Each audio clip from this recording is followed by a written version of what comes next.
उन संत जी के पास ब्रह्मचारी जी महाराज, उन संत जी के पास कुछ माताएं बैठी थी और भक्त लोग भी बैठे थे।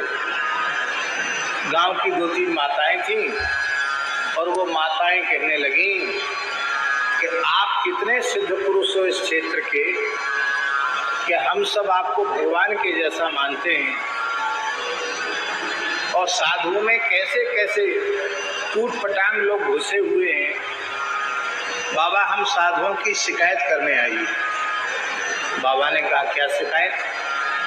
बोले हम लोग कुआं पर पानी भर रही थी और कुछ साधु बाबा यहाँ से त्यागी तपस्वी निकल रहे थे, तो वो आपस में बातचीत कर रहे थे।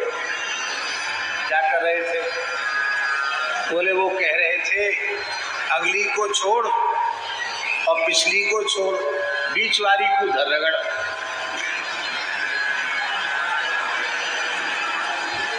तो उन माताओं ने कहा कि मैं तो सास हूं और जो दूसरी है वो भी हमारी जिठानी लगती है, वो भी बड़ी बूढ़ी, हमारी बहू बीच में थी, वो जवान। तो इतना खराब लगा हमको, बाबा 1000 गाली दी हमने और बाबा जी को कोई परवाह नहीं, वो तो कहते हुए चले गए। क्या कहा साधुओं ने?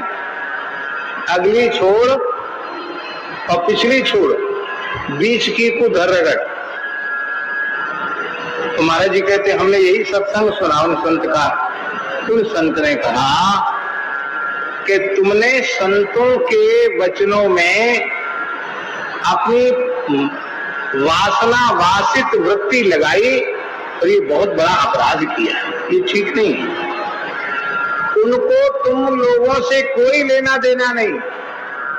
वो संत बातचीत कर रहे थे। क्या बातचीत कर रहे थे? शिष्य के पूछने पर वयोवृद्ध संत कह रहे थे कि अगली छोड़, अगली माने बाल्यावस्था छोड़ो, खेलने कूदने में चली गई, और पिछली छोड़, पिछली वृद्धावस्था भी छोड़ दो क्योंकि वो भी पराधीन होकर के जाने वाली है, शरीर में आसक्ति हो जाएगी। केवल बीच की युवावस्था है, उसको साधन में धर रगड़ो।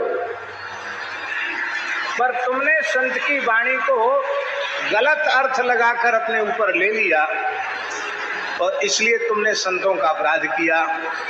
अब संतों से क्षमा मांगो। महाराज जी कहते थे विलक्षण घटना थी, जो संत अगली छोड़ पिछली छोड़ बीचली को धर रगड़, वो भी वहीं बैठे थे। और उन संतों ने कहा बाबा सच्ची बात है, हमें तो पता ही नहीं था कि यहाँ कोई माताएं खड़ी होकर पानी भर रही हैं, हम तो अपनी बातचीत करते जा रहे थे।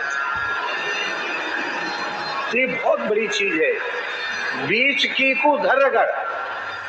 ये बीच वाली अवस्था ही मनुष्य के जीवन का स्वर्ण काल है।